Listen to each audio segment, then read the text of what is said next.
우리에게 주시는 하나님의 말씀은 히브리서 10장 26절부터 39절 말씀입니다. 우리가 진리를 아는 지식을 받은 후 짐짓 죄를 범한 즉 다시 속죄하는 제사가 없고 오직 무서운 마음으로 심판을 기다리는 것과 대적하는 자를 태울 맹렬한 불만 있으리라. 모세의 법을 폐한 자도 두세 증인으로 말미암아 불쌍히 여김을 받지 못하고 죽었거든. 하물며 하나님의 아들을 짓밟고 자기를 거룩하게 한 언약의 피를 부정한 것으로 여기고 은혜의 성령을 욕되게 하는 자가 당연히 받을 형벌은 얼마나 더 무겁겠느냐. 너희는 생각하라. 원수 갚는 것이 내게 있으니 내가 갚으리라 하시고 또 다시 주께서 그의 백성을 심판하리라 말씀하신 것을 우리가 아노니 살아계신 하나님의 손에 빠져 들어가는 것이 무서울진저 전날에 너희가 빛을 받은 후에 고난의 큰 싸움을 견디어낸 것을 생각하라.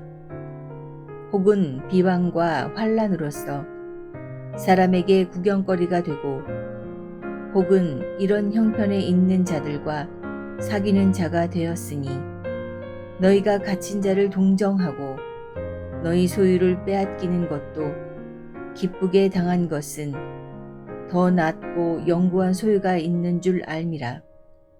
그러므로 너희 담대함을 버리지 말라. 이것이 큰 상을 얻게 하느니라. 너희에게 인내가 필요함은 너희가 하나님의 뜻을 행한 후에 약속하신 것을 받기 위함이라. 잠깐 후면 오실 이가 오시리니 지체하지 아니하시리라. 나의 의인은 믿음으로 말미암아 살리라. 또한 뒤로 물러가면 내 마음이 그를 기뻐하지 아니하리라 하셨느니라. 우리는 뒤로 물러가 멸망할 자가 아니요 오직 영혼을 구원함에 이르는 믿음을 가진 자니라.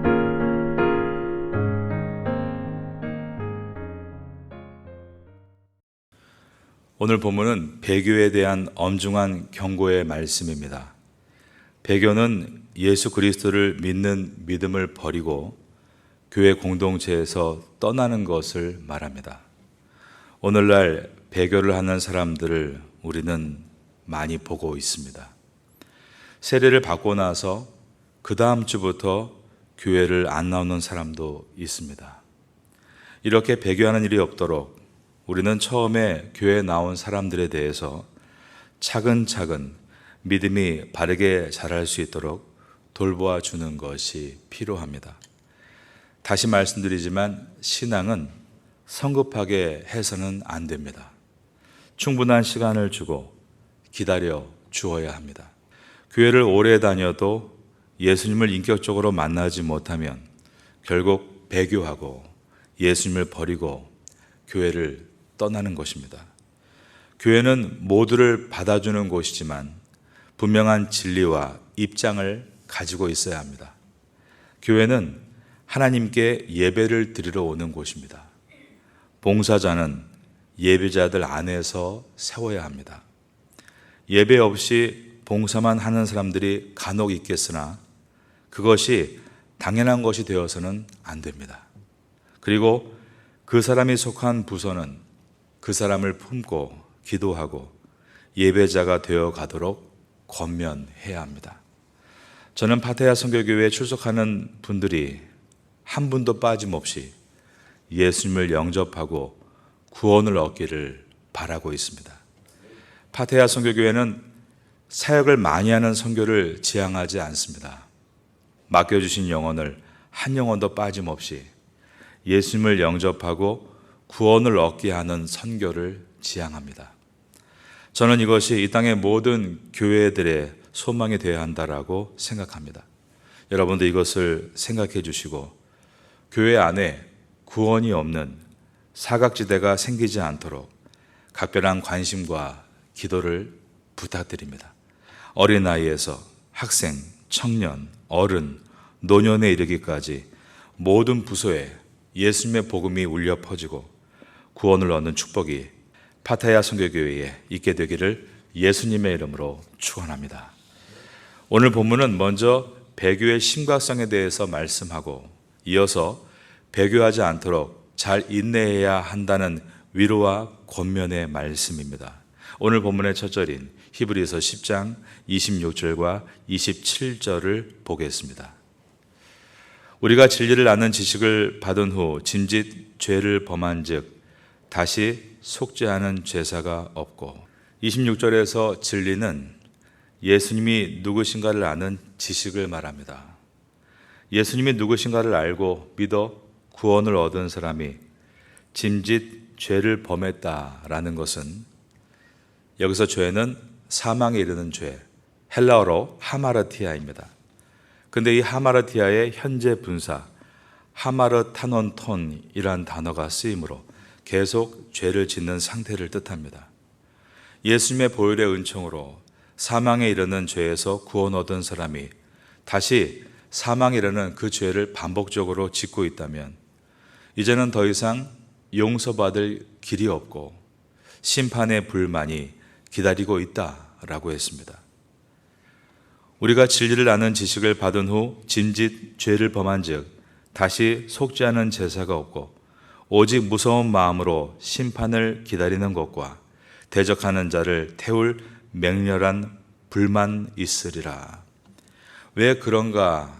이어지는 28절과 29절이 설명합니다. 여기에는 히브리서 2장에서 나왔던 칼 바호메르라는 기법이 다시 한번 쓰입니다. 히브리서 2장에서도 배교의 심각성을 말씀했었습니다. 2장 1절에서 그러므로 우리는 들은 것에 대해 더욱 유념함으로 우리가 흘러 떠내려가지 않도록 함이 마땅하니라.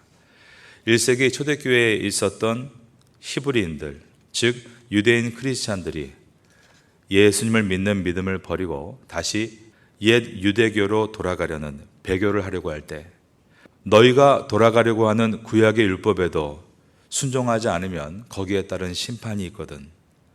율법의 완성인 예수님의 십자가의 은총을 통해 큰 구원을 얻은 너희들이 순종하지 않는다면 어떤 심판을 받겠는가? 작은 계명으로 모세의 율법을 지키지 않는 것을 놓고 큰 계명으로 예수 그리스도의 말씀을 지키지 않는 것을 놓음으로 작은 것에서 큰 것으로 확장해가는 기법을 칼 바호메르 기법이라고 부릅니다. 오늘 본문은 이 배교에 대해서 칼 바호메르 기법이 다시 한번 쓰입니다. 28절에 모세의 법을 폐한 자도 두세 증인으로 말미암아 불쌍히 여김을 받지 못하고 죽었거든 이라는 이 말은 신명기 17장의 내용을 설명하고 있습니다. 신명기 17장에는 우상 숭배를 한 자가 있을 때 그가 우상을 숭배했다, 이렇게 두세 사람만 증언을 해도 용서받지 못하고 죽었다는 것입니다. 이어지는 29절이 하물며 하나님의 아들을 짓밟고 자기를 거룩하게 한 언약의 피를 부정한 것으로 여기고 은혜의 성령을 욕되게 하는 자가 당연히 받을 형벌은 얼마나 더 무겁겠느냐라고 말하는 것은 신약 시대에 예수님을 믿고 나서 배교하고 다른 신을 섬기는 것이 얼마나 큰 형벌을 받게 될 것인가 라고 말한 것입니다. 짐승의 피를 의지해서 드리는 제사도 배교했을 때 죽었다면 예수님의 보혈의 피를 의지해서 드리는 예배를 배교한 사람이 어떤 형벌을 받겠느냐라는 질문입니다. 배교하면 절대로 구원을 얻을 수 없다. 예수님의 보혈마저 거부한 자가 이제 무엇으로 구원을 얻을 수 있겠는가라는 물음입니다. 배교가 무엇인지 29절에 잘 나와 있습니다. 첫째로 배교는 하나님의 아들을 짓밟는 것입니다. 이것은 하나님의 구원을 하찮게 여겨 모욕하는 행위입니다. 십자가는 하나님께서 아들을 보내셔서 죽게 하기까지 우리를 사랑하셨다는 표식이고 죽기까지 우리의 죄를 받아들이실 수 없었다는 표식입니다.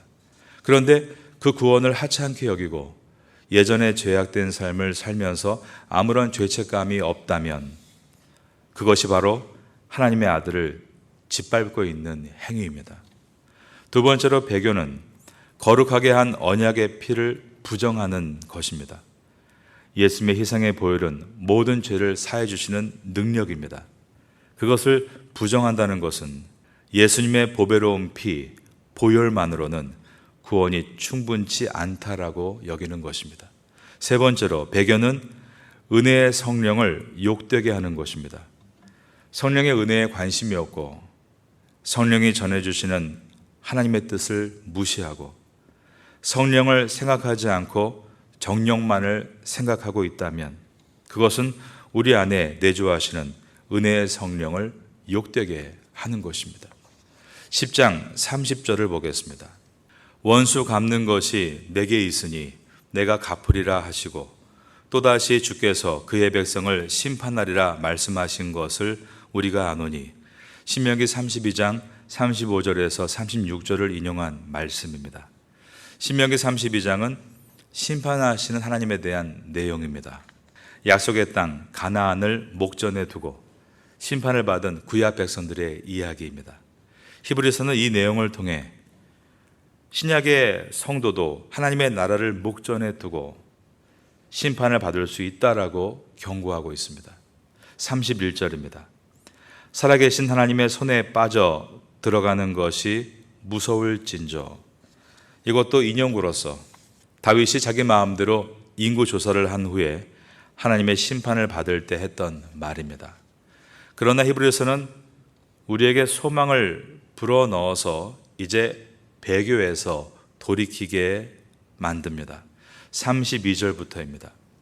32절은 극적인 전환을 이루는 문장입니다. 성경 원어에는 이 32절 앞에 그러나라는 접속사 헬라어 대가 들어 있습니다. 그러나 전날에 너희가 빛을 받은 후에 고난의 큰 싸움을 견디어낸 것을 생각하라. 이 말씀을 받는 1세기 당시의 히브리인들은 과거에 예루살렘 교회 박해라는 큰 고난을 통과한 사람들이었습니다. 그들은 그 고난을 잘 견뎌냈던 것입니다. 고난 가운데 배교하지 않았습니다. 히브리서는 그때를 다시 기억하라 라고 권면하고 있습니다. 성도는 큰 고난 속에 있을 때는 오히려 더욱 깨어있게 되는 것 같습니다. 자녀에게 큰 어려움이 있을 때, 남편의 사업에 문제가 생길 때, 아내가 아프거나 할 때 더욱 간절해지고 더 기도합니다. 그런데 고난이 사그러들고 고난이 만성이 됐을 때 간절함이 사라지고 기도도 줄어듭니다. 히브리서는 사그러들고 있는 성도들을 향해서 옛날 큰 고난 중에도 믿음을 지켜나갔던 일들을 생각하라 라고 말을 했습니다. 그리고 그때 어떻게 그 고난을 버틸 수 있었는가에 대해서 생각해보라. 그것은 천국을 바라보았기 때문이 아니냐라고 말씀합니다. 34절입니다. 너희가 갇힌 자를 동정하고 너희 소유를 빼앗기는 것도 기쁘게 당한 것은 더 낫고 영구한 소유가 있는 줄 알미라. 더 낫고 영구한 소유가 있는 줄 알미라. 이것은 하나님의 나라 천국을 바라보는 소망을 말하고 있습니다. 그러므로 우리의 믿음은 두 가지를 붙들고 있어야 합니다. 예수님을 믿음으로 구원을 얻었다는 것과 구원을 얻음으로 천국의 소망을 갖게 됐다는 것입니다. 이것을 우리나라 믿음의 선배들은 네 글자로 표현했습니다. 바로 예수 천당입니다. 그리고 우리는 아무리 어려워도 믿음을 저버리는 배교를 하지 않기 위해서 오늘 본문의 이 무서운 경고를 가슴에 새겨야 합니다. 이것을 우리 믿음의 선배들은 또 네 글자로 표현했는데 그것이 바로 불신지옥입니다. 우리가 이 땅에서 인내해서 구원을 이룰 수 있는 방법은 소망의 고리를 하나님의 나라, 저 천국에 걸어 놓는 것입니다. 36절입니다.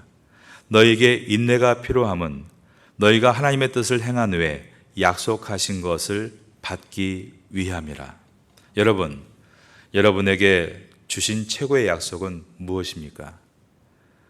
우리에게 주신 최고의 약속은 바로 예수님께서 다시 우리에게 오신다는 약속입니다. 37절입니다. 잠시 잠깐 후면 오실 이가 오시리니 지체하지 아니하시리라.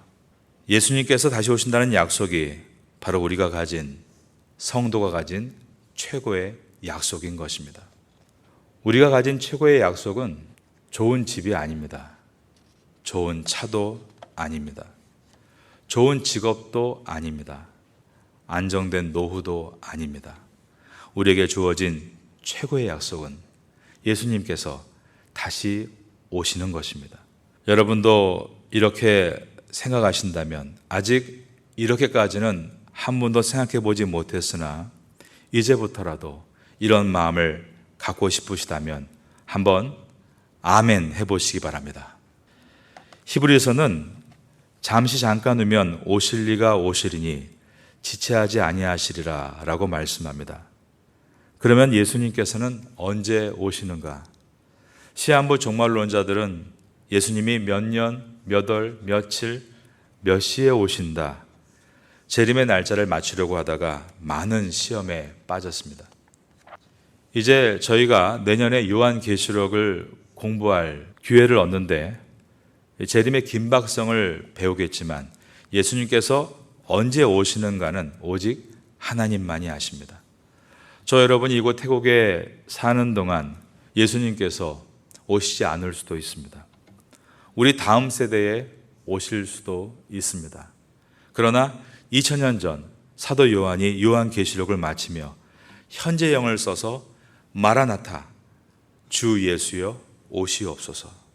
바로 오늘 주님께서 다시 오셔도 담대하게 주님을 맞이할 수 있는 믿음을 가지고 살았던 것처럼, 내가 사랑하는 예수님이 언제 오실지는 알 수 없으나 나의 목표를 저 별에 걸어두면 저 별까지는 가지 못해도 길을 잃어버리지 않을 수 있는 것처럼, 우리가 예수님을 통해 얻게 될 하나님의 나라, 천국을 바라보고 이 땅을 살아가면 우리도 이 땅에서 길을 잃지 않을 수 있는 것입니다. 히브리서는 배교의 위험에 대해서 매우 심각하게 말씀한 다음에 10장의 마지막 부분인 39절에서 그러나 우리는 뒤로 물러가 멸망할 자가 아니요 오직 영혼을 구원함에 이르는 믿음을 가진 자니라 라고 했습니다. 우리는 결코 배교에서 멸망하지 않을 것이다. 우리는 영혼을 구원함에 이르는 믿음을 가진 자다 라고 선포하고 있는 것입니다. 우리도 우리 영혼을 향해 이렇게 담대하게 외쳐야 합니다. 이 새벽의 시간은 하나님께 기도를 드리는 시간이지만 또한 내 영혼을 향해 외치는 시간입니다. 나는 멸망할 자가 아니라 구원에 이를 자이다. 나에게 주어진 최고의 약속은 예수님께서 다시 오신다는 것이다. 내가 살아있는 동안 혹 예수님께서 다시 오시지 않는다 할지라도 나의 목표를 저 천국에 걸어 두었으니 이 땅에 사는 동안 저 천국에 이르지는 못해도 길을 잃지 않고 마침내 천국에서 주의 얼굴을 배우리라. 이 소망을 가지고 있을 때 우리 이 땅에서 인내할 수 있고 주님이 기뻐하실 만한 인내의 열매들을 맺어갈 수 있게 되는 것입니다. 여러분의 삶 가운데 오직 예수의 소망을 가지고 이 땅에서 잘 인내하고 열매를 맺게 되시기를 주님의 이름으로 축원합니다.